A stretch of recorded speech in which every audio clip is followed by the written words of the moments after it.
Ne bırak? Oğlum, mal. Ha bak çarptı.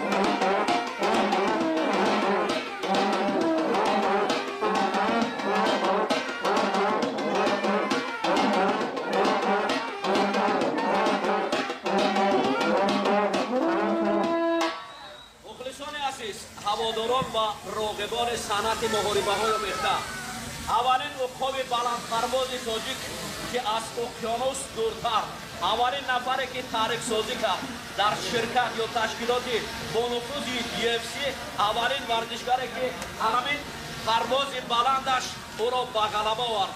مخلصان در فرودگاه انتظار هستند. من باوری دارم که یک کمکوب صمیمی شما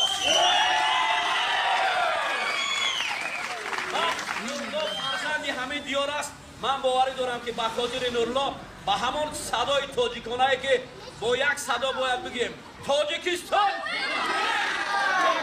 با صدای بلند تاجیکستان.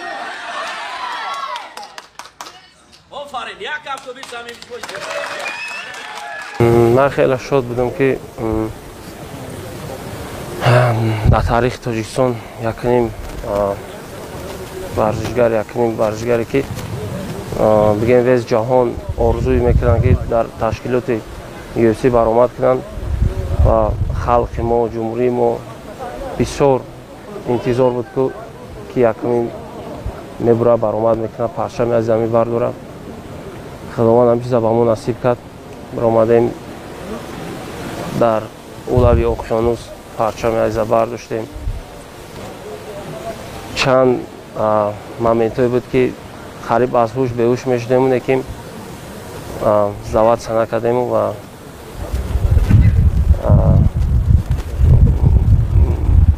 пирӯзӣ ба даст овардем. то андозе ки мо медонем дар UFC Vegas қариб ки мухлис набуд. бо чӣ андоза дастгирии мухлисони тоҷикро Нурулло Алиев дар рақобаташ эҳсос кард? вақте ки ман саҳари пеш аз бой пост кардам дар инстаграми худ мухлисо сарҷамӣ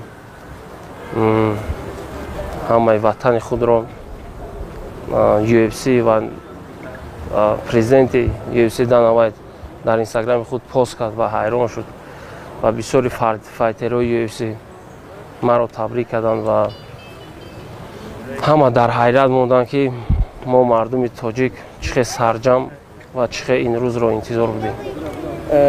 ҳамагон фикри онро доштанд ки Нурулло Алиев метавонад хеле роҳат дар ин рақобат пирӯз шавад, вале баъди рақобат гуфтанд ки Нурулло хеле заиф баромад кард. худат чӣ фикр дошти пеш аз рақобат ва баъди рақобат? вақте ки ба ман ин соперникро доданд, вақте ки дар шабакаҳои интернетӣ ин соперник баромад кард, ягон кас боварӣ надошт ки ман ин ҳарифро мебурам.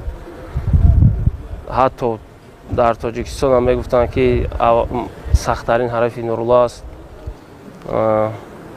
ва дар UFC дар топ 15 буд ин ҳарифи ман. як санҷиш аз тарафи UFC буд. вақте ки ман Дана Вайт контейнерро бурдам ба президенти UFC гуфтам ки ман тайёрам кати 10 15 топ 10 топ 15 ҷамъ кардан ва мо фикр кардем ки маро санҷидан ба ми гапом ҳарифи сахт додам ва мо ҳарифро гузаштем. ба гуфти тоҷикаи худамон дасти Нурулло кушод будааст ки боз як ҷанговари дигари тоҷик дар UFC рақобат кард. баромади Лоиқ Раҷабовро чӣ гуна ба умед дидед? вақте ки баъд аз баромади ман мо медонистем як ҳафта пеш ки баъд аз баромади ман Лоиқ баромад мекунад, мо хеле хурсанд шудем ки UFC нав шинохти боецҳои тоҷик метавонанд ки ба дигар боецҳои сахттарини дунё қуввозмоӣ карда метавонанд. ту ҳамчун файтер фанбазаи тоҷикоро UFC ва кулли ҷаҳон дид. то чанд андоза гуфта метавонӣ ки муҳаммад наимов, муин ғафуров ва самандар муродов низ дар ташкилоти UFC қарордод мебанданд? ин чизи ба урусӣ гӯем времени мо фикр мекунам ки то охири сол ҳеч не 6-7 файтери UFC аз Тоҷикистон баромаданд. баъди рақобат ту ба Педи Пимблет визус партофи ба қавле нақшаҳо чӣ гуна аст? Педи Пимблет ҷароҳат бардошт ва ба фикрам ба ин наздикӣ дигар рақобат намекунад. нақшаҳо чӣ гуна аст? Қай ба октагон бармегардед? ба ман гуфт ки моҳи июн ё июл баромад мекунам дар амрико, баъд моҳи октябр дар Абу-Даби. боз як чизи дигаро мо медонем ки рақобат кардан дар амрико ба варзишгар пули зиёд меорад. дар Абу-Даби ва ё дар UFC Vegas ва ё чизое ки мухлис надорад маблағ кам мешавад. ба фикри ту ҳам беҳтар аст рақобат кардан дар амрико чун нисбат ба Абу-Даби ва дигар ҷоҳо? рақобат кардан дар амрико дар амрико махсус ба варзишгар пули зиёд меорад. дар Абу-Даби дар транслясия ба фикрам не. вақте ки мо контракт мебандем кати UFC 4 бой контракт мебандем.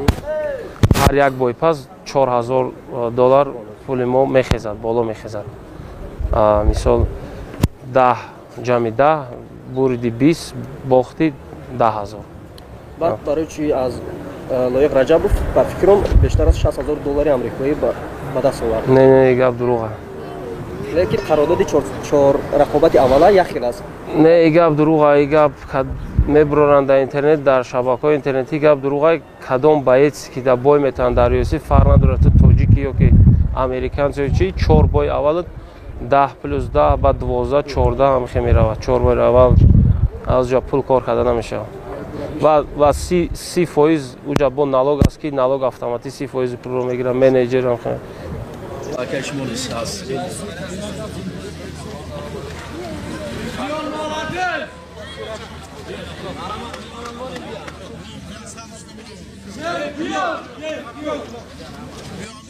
Чемпион. Бачо, c'est du чемпион.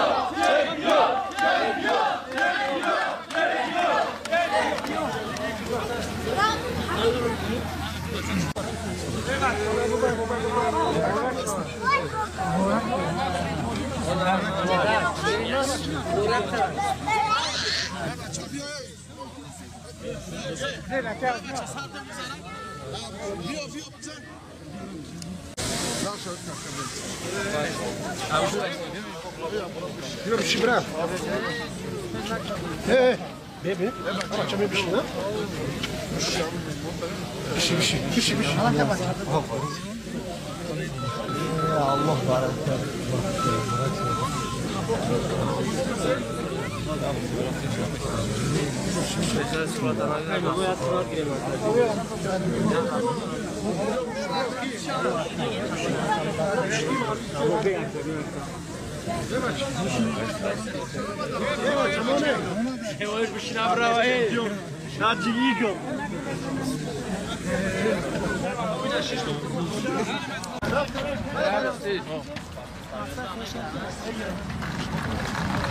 Ismesi uçtu.